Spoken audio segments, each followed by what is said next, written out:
This video is dedicated to James Humphreys. James, thank you. Jadar versus Nicol Bolas with a 2-lander with village rights. Should be good, hopefully. We're on the draw against a control player, unfortunately. Alright, a grave crawler for us, so suppose we can get the land down, the basic land, go for grave crawler. I was going to play in the Agadeem's Awakening tapped, but might get into a basic next turn and we can hold on to that for as long as we're drawing into lands. An Imperial Seal from our opponent, so I'm guessing we're up against a very powerful deck. Now a reassembling skeleton, so we are going to have to bolt this down. And then it's our commander into play, and we'll swing in with the grave crawler. Might be our opponent went for a toxic deluge or something, but so be it. If our opponent is being forced into that, that's fine with me. Jadar making a zombie token with Decayed at the end of the turn. Alright, I imagine it's a Sol Ring our opponent went after. And turning that into a Rakdos Signet, following up with Ponder, so they'll end the turn with 3 cards in hand. Alright, more sack fodder with a Cult Conscript, so yeah, we're relying on the village rights to actually make a land here. We will turn everything in sideways. So dealing 5 damage to my opponent, the Decayed trigger goes on the stack, so in response to that, we will go for the village rights. If it's going to get sacrificed anyway, then might as well draw 2 cards out of it, gets us into a land. So play that out, and suppose getting down the reassembling skeleton would be a good idea. Ready for hopefully getting down the Yawgmoth next turn. Get another zombie token with the Jadar, as you would expect. Okay, an Inferno Titan from our opponent can deal with the majority of our board here, so yeah, going after those creatures. Didn't get the commander in quickly enough, or the Yawgmoth quickly enough. Alright, and still not getting into lands unfortunately, so it'll have to be Murderous Rider onto the Inferno Titan, I think. I'll do it now just in case my opponent's got some means of counter magic he's holding up. And I'll hold back the Decayed creature just in case we want to sacrifice it to something else, maybe wait for the Yawgmoth to be in play. A Talisman into play, and dare say we see our opponent's commander here. Nope, that is a Spell Seeker, so going for a 2-mana spell. And yep, I did say it's spiky. That is a Mind Twist from our opponent, going to have us discard our entire hand next turn, I dare say. So a land, please. And they managed to get into a land at least, that's good. So now we get to go for the Yawgmoth, and we'll swing in with the Decayed token. Alright, our opponent blocks with the Spellseeker anyway. Maybe should have held back the Decayed zombie because our opponent's just going to have us discard with the Mind Twister anyway, but in all honesty I've kind of given up on this game because our opponent's accelerated ahead of us nicely and is obviously a very powerful deck. Alright, and that's a land that maybe could have done with drawing into next turn, so yeah. Little bit of a mistake there, I think. Alright, so X is 7 on the Mind Twist, gets rid of everything, including our land. And that is an Arcane Signet, so could go for that and the Reassembling Skeleton. Could go for the Murderous Rider as well, actually. That's probably a better use of our mana. Gains us a little bit of life as well. So swing in at our opponent for 2 damage off the Yawgmoth. Alright, Nicol Bolas the Ravager into play here. They do get a scry off the Path of Ancestry. Still that 1 card in hand, and not going to discard a card with no cards in hand obviously. So let's see if we can pull this back from the brink or not. Another land for us is good. Alright, so get down Jadar for 4 mana. Don't need to pretend I'm holding up anything here that is of any relevance. And we're just either going for Grave Crawler, Reassembling Skeleton, probably the most intelligent play. But our opponent transforms the commander next turn, I dare say. So Murderous Rider swings in. Hopefully our opponent blocks here because, alright, the minus counters from Yawgmoth and the damage from this thing do stack. So Murderous Rider goes on the bottom. Let's go Reassembling Skeleton from the bin. And then it is a Decayed zombie token. We'll go for Nicol Bolas being targeted, sacrifice the Reassembling Skeleton. And then we get the Decayed Zombie token at the end of the turn, of course. Sacrifice that straight away by putting a minus counter on the Nicol Bolas, and Yawgmoth gets rid of the commander. They shouldn't have blocked there. we get into Meat Hut Massacre and an extra planar lens. So just basically forcing our opponent to go for their commander again here, unless they get into something better. They did scry previously, of course, so they knew what was on top of their library potentially. That is one with the multiverse. So that was a Mana Crypt off the top, maybe? Ugin, the Ineffable, definitely off the top. Blows up the Yawgmoth. Alright, and there's Sol Ring. So, bring in the Sol Ring, tap down a Swamp, because we're going to exile it with the extra planar lens. And then let's see if we can swing in at the Ugin here. Hopefully finish that thing off. Alright, excellent. So seeing the back of the Ugin. Reassembling Skeleton for 2 mana is fine, I think. And then we're going to have to discard the Meat Hut Massacre anyway to our commander. Don't have any zombies to reanimate anything, so it'll just have to be Meat Hut Massacre for 0 on X. It can just be an aristocrat effect in play. Alright, our opponent can't miss here. Nicol Bolas, God Pharaoh, into Deep Glow Skate. We'll double the number of counters on that, so yep, 14 loyalty counters. Exile each non-land permanent your opponent controls. So there we are, Jadar going back into the command zone. We go down to just 4 lands, and if we can do anything from here, I'll be amazed. Pillage going to blow up one of our lands as well, so no cards in hand, but I'll play it out another turn or two and see what happens, but I highly doubt that we can do anything at this point. Nicol Bolas was used to get into a Bitter Blossom there, and we'll be able to start making fairy tokens. Then we see a Future Sight, which goes quite well in tandem with one with the multiverse. So then seeing Arcane Signet on top of the library, which they play out. Did play a Scalding Tarn as well, can shuffle away the land that is on top, and that reveals an Atali Primal Storm. Playing the Atali Primal Storm straight away, and Archon of Cruelty is on top now. They did well not drawing into all this really big stuff they've clearly got in the deck. Drew into everything they needed in the exact order they needed it in, which is pretty good going. Take a Lightning Bolt to the Flyer.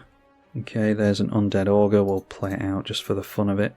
Actually could have got down the Grave Crawler as well there, because that is a zombie, but don't think it really matters. Just trying to show off my opponent's deck at this point.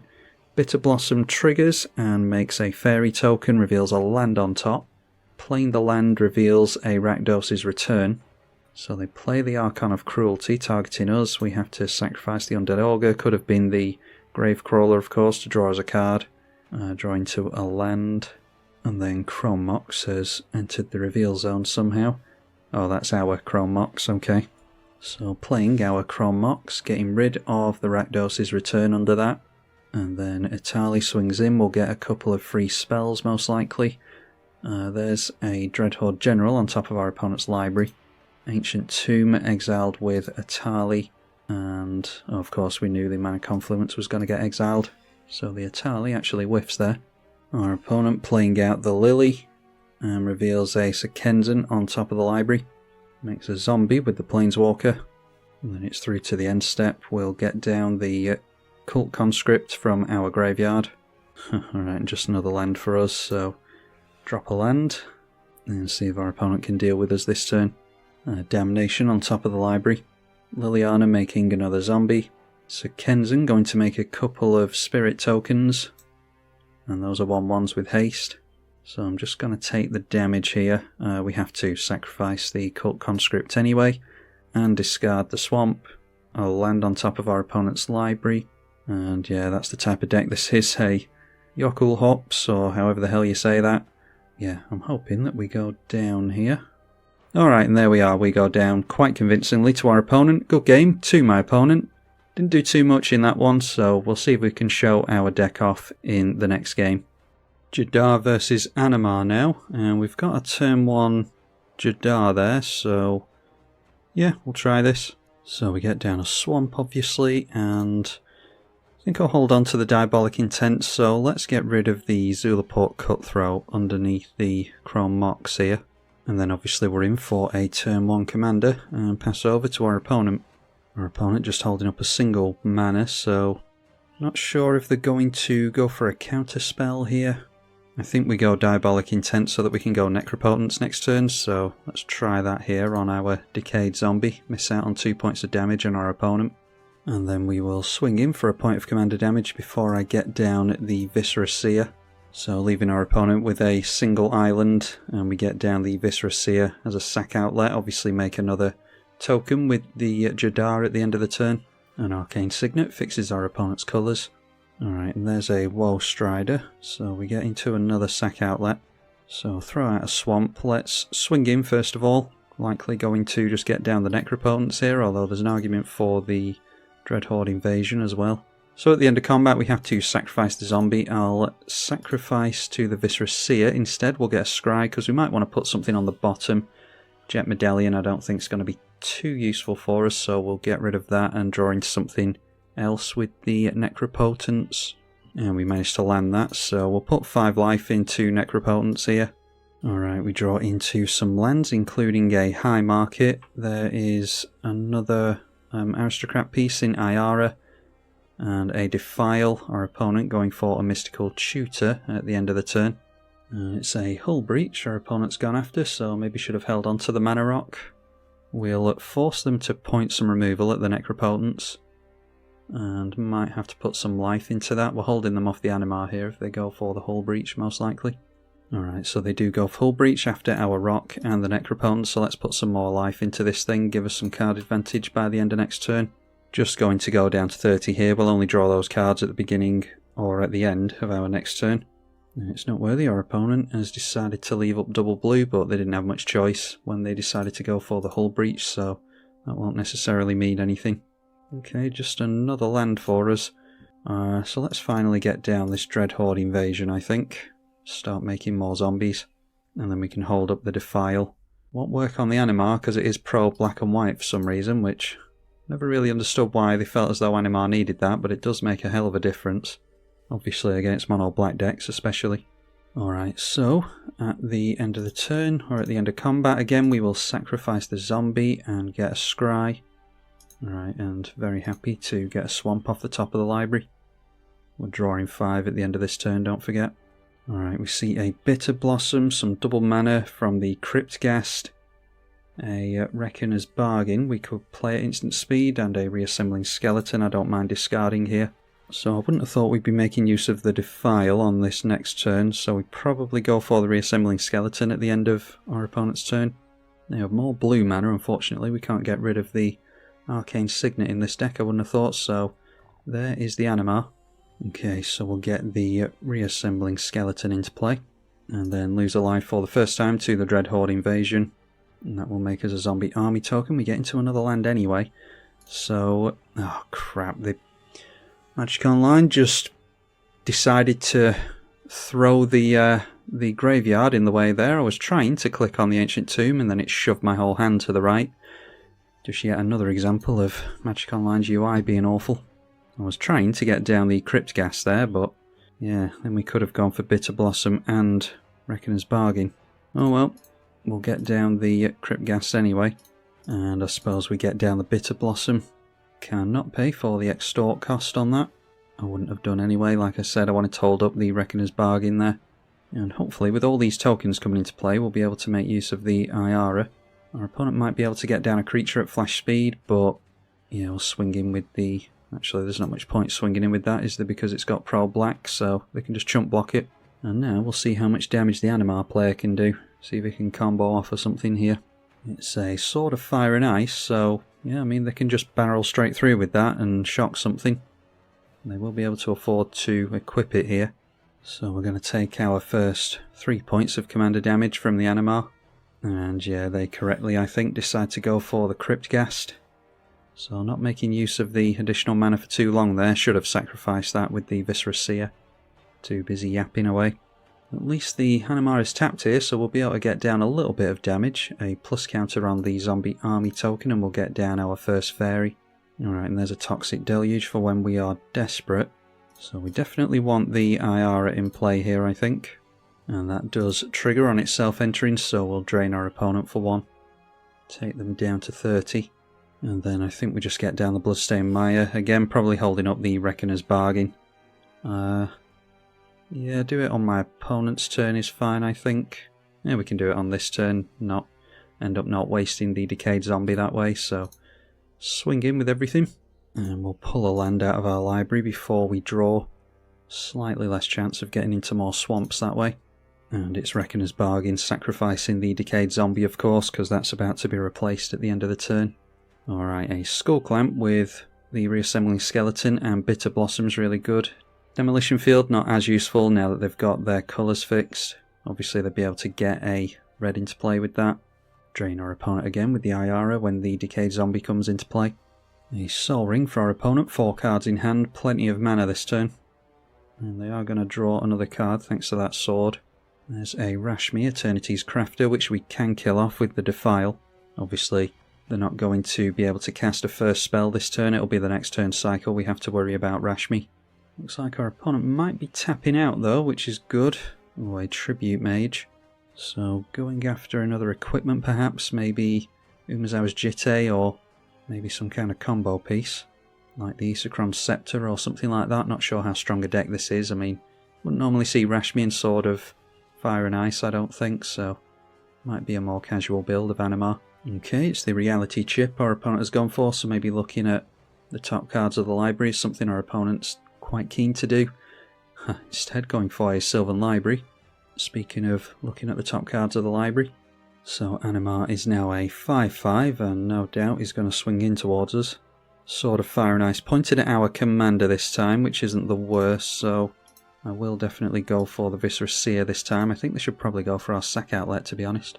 And I'm not sure if they get to draw a card here, because we don't have a target, or they don't have a target for the shock anymore. So they're at 2 cards at the moment. I'm not sure if they do draw the card, or if that ability is counted here. Okay, an Oubliette is a very, very good card, a very underplayed one. And it's another means of removal. Yeah, I'll keep it on top. I'm thinking I'm going to get rid of the Rashmi this turn. It does counter the ability there, so yeah, they don't draw a card. Defile onto the Rashmi is -6/-6 for 1 mana. Alright, so Bitter Blossom and Dreadhorde Invasion continuing to trigger, but we're not losing life to that thanks to the Iara. I'll tell a lie, we do lose a life to the Dreadhorde Invasion because we get a plus counter, not a token. So we go down 1 life there. Draw into the Oubliette, of course, so why don't we make it an Ancient Tomb. Speaking of losing life, we'll go for the Skull Clamp. This can go on to the Decayed Zombie, because that's going to die at the end of combat anyway. We might as well get a scry out of it like we have been doing with the Viscera Seer. So swing in with all these things. That is 3/3, a 1/1 flyer, and a 3/1 Decayed, which is going to die anyway. I'm just hoping the Tribute Mage gets thrown under the bus here. Okay, it does against the Decayed creature, so we're not going to sacrifice that to the Viscera Seer, we're just going to let it die. Like we already know, the Decayed Zombie was going to die here anyway, so might as well take a creature down with it. The Skull Clamp does trigger, of course. We've dealt 4 damage to our opponent, taking them down to 17. There's a Grave Crawler. We do have a zombie in play, so we can definitely abuse the Skull Clamp with that. So play ourselves a Grave Crawler, and that will drain our opponent when it enters. Go for the Clamp on that is effectively a sack outlet, but we might as well draw some cards while we're at it. And that draws us into a Champion of the Perished, which might as well be getting buffed whenever the Grave Crawler comes into play. It does of course enable the Grave Crawler as well. Drain our opponent again, play the Grave Crawler again, and like I said, that's a drain and a plus counter on Champion of the Perished. And then we can go -1 to the toughness of the Grave Crawler to draw 2 more cards. Alright, it's more lands. There's a Pitiless Plunderer though, so we can make even more mana outside of lands. Yeah, I don't think our opponent's going to exile the graveyard or anything, so we'll leave the Grave Crawler there and we'll put Skull Clamp on to the army token, I think is fine. Maybe we can put it on the Champion of the Perished just in case we want to block with that. And we can still use the Iara as a sack outlet to draw an additional card as well. So it's just a case of trying to outrace our opponent on commander damage at this point, because yeah, we're going to take a big hit this turn. Just need to hope that the Animar doesn't get buffed up to a 13 power creature. Our opponent throwing out the Reality Chip that he tutored for previously. Still 2 cards in hand, so we'll see if he actually gets to play anything off the top here. Might be able to chain off with a bit of luck. Did obviously stack the top of the library, you would assume, with the Sylvan Library. Thasser, God of the Sea, into play now, so another means of making the Animar unblockable. Obviously already is against a mono black deck. It's noteworthy that Animar actually has protection from Thasser at the moment, so couldn't point this at the commander if he wanted to. A morph creature coming down here. And now it is 0 cards in hand, so are we to assume that there's nothing on the top? Again, the Animar does have protection from the reality chip because it's blue, so yeah, putting it onto the morph creature, and now they'll be able to do stuff off the top. There is a Yavimaya Hollow. Looks like there's a creature on top. That is a Lotus Blossom. So it's an artifact, not a creature. And luckily, Animar is not a 13/13, but we're still taking a big hit. So we need to win in the next turn cycle, really. Our opponent's got 3 mana available. We can counter this ability again with the Sword of Fire and Ice. So yeah, going after the sack outlet, which you probably should have done before now. We'll sacrifice that with the Iara simply to draw a card. Okay, there's a Cult Conscript. And that does counter the ability like we saw previously, so our opponent still has 0 cards in hand, but does have access to the top of the library. So we basically need to hold up 3 mana for the Toxic Deluge if we think we're not going to win during this next turn cycle. More triggers on the enchantments. We will lose a life here. And of course we just draw into another swamp, so throw that down. And we'll go through to attacks here. I don't think we're going to get our opponent this turn, so we'll try and land as much damage as possible. 2 1/1 flyers, a 4/4 army, and a 3/1 champion. Alright, now our opponent's got something flipping round, the Vesuvan Shapeshifter. And that does animate the Thasser as well, which is interesting. Okay, but turning it into an Iara simply to gain some life. That's when another black creature enters. Could use it as a sack outlet, but it does have Summoning Sickness. The Thasser not animated because they don't have Devotion to blue. So we'll see how they block here. Okay, no profitable ways to block, so they just decide to let the damage through. That sends them down to 4, so we could get, yeah, our commander, Cult Conscript, and the Pitiless Plunderer down, and that should be the game, I hope. The black creature does have to enter under your control to trigger the Iara, so our opponent's not going to gain any life here. But we will certainly drain our opponent, so throw out the Cult Conscript. Of course, we've got the, I totally forgot about the Gravecrawler as well, so might as well start to draw some cards here while we're at it. Plus counter and a drain, and then Skullclamp onto the Gravecrawler like we saw last time. We get treasure tokens from the Pitiless Plunderer this time, so pretty sure that this is, well, we've got infinite death triggers anyway with an Aristocrat in play. It's not infinite Skullclamps. We'd need 2 treasure tokens for that, but we can use the treasure that we make from the Pitiless Plunderer to recast the Gravecrawler over and over again. And if we have a sack outlet like Viscera Seer, which we obviously don't at the moment, then we can just do that over and over again. Yeah, so that's where I've been kicked out into the lobby now, but that's where the Woe Strider in the bin would have allowed us to go infinite there. 5 mana to get it out of the bin and exile some stuff from our graveyard. And that would have been the sack outlet that we needed. Anyway, hopefully you all enjoyed going back to an older commander. I've had some requests to revisit older commanders, and hopefully you're all enjoying a break from the newer stuff. I'm tribalkai. Thank you for watching.